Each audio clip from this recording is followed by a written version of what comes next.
Okay, meron akong isang nabasang comment sasagutin ko lang through vlog. Sabi niya kasi, kanino raw ba mapupunta ang bata kapag patay na ang isa sa biological parents nito? Okay? Meron kasi tayong case dito na desisyonan noong February 5, 2024. Meron itong GR number 264,846 for reference po, just in case gusto ninyong mabasa ng buo yung kaso.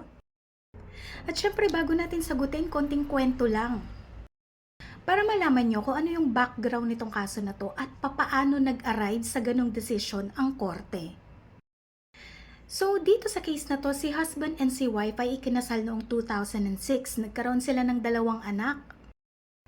Pagkatapos nga ng 7 taon na pagsasama ay medyo hindi naging maganda yung resulta.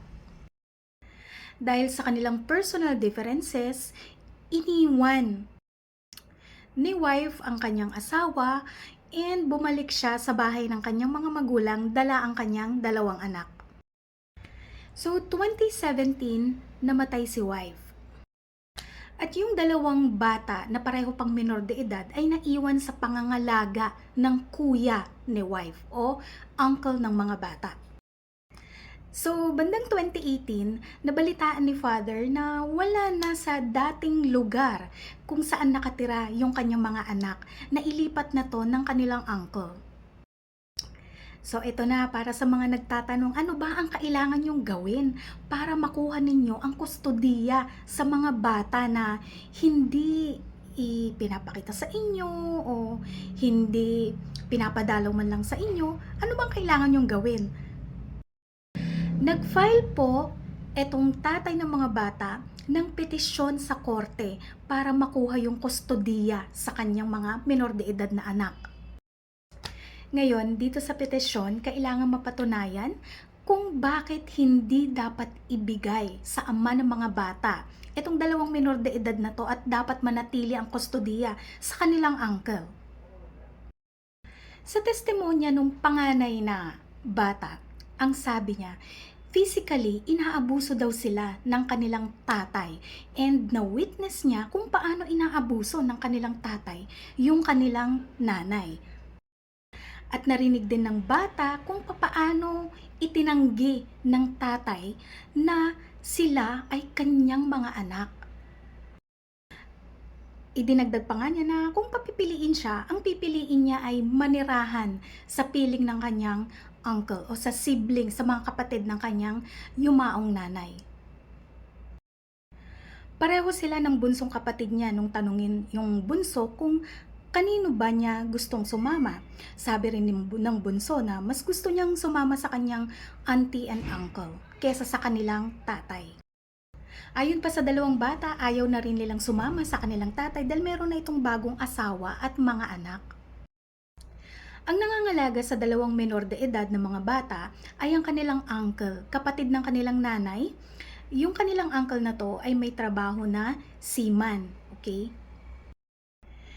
Etong seaman na to ang nagpo-provide ng monthly financial support sa 2 bata sa halagang 40,000 pesos, buwan-buwan. Sabi nga ng uncle na to, walang kakayahan yung tatay ng mga bata na makapag-provide sa mga ito ng proper care kagaya ng ginagawa niya. Ang sagot naman ng tatay ng mga bata, sabi niya hindi niya inabandona yung kanyang mga anak. Nagkaroon lamang siya ng bagong karelasyon mula nang magkahiwalay sila ng ina ng mga bata. Sabi pa niya na brainwash ang utak ng mga bata kung kaya ayaw sumama sa kanya. And sabi pa nga niya, yung kanyang bagong asawa ay willing na alagaan itong kanyang mga anak. At nung magdesisyon nga ang korte, pinagbasihan nila yung testimonya ng 2 bata. Nakita nila yung hatred ng 2 bata laban sa kanilang ama. Dahil nga itong tatay nila ay nagbigay ng physical and emotional abuse sa kanila at sa kanilang nanay nung nabubuhay pa to. Nakita rin ng korte at pinanigan ng korte yung ebidensyang ipinakita ng uncle na seaman na nakakapag-provide siya financially sa 2 batang ito. At walang naibigay na kontrang ebidensya yung tatay ng mga bata na magpapakita na hindi karapat-dapat na nasa uncle na seaman itong 2 minor de edad na bata. kahit pa siya ang biological father ng mga bata and kasal pa sila ng yumaong ina ng mga bata. Hindi pa rin siya pinanigan ng korte. Walang compelling reason, ang sabi ng korte, para tanggalin yung kustodiya ng dalawang batang ito mula sa kanilang uncle na seaman. So our emphasis, okay, ang custody cases involving minors, ang dapat na petisyon na i-file sa korte ay writ of habeas corpus kasi yung purpose nito, dinidetermine nito yung right of custody over a child, okay? Yung grant ng writ na to ay nakadepende sa mga sumusunod na requisites. Dapat yung nag-file ng petition ay may right of custody sa minor de edad na bata at yung kustodiya sa minor de edad na bata ay hindi ibinibigay sa kanya o ipinagkakait sa kanya. And lastly, yung best interest ng minor de edad na bata ay mas mabibigyan ng katuparan kung nasa kanya yung kustodiya nito kesa kung nandoon sa kabilang partido. So, yun po ang tandaan natin. Kapag ka nag-file tayo ng petition for writ of habeas corpus para mag-grant ito, yun po dapat yung requisites na mapatunayan mo sa trial or sa hearing. Like in this case, panalo yung uncle ng mga bata. Sa kanya inaward ng korte yung kustodiya ng dalawang minor de edad. Hindi sa biological father. Kahit pa ang father na ito ay kasal sa nanay ng dalawang bata. Okay?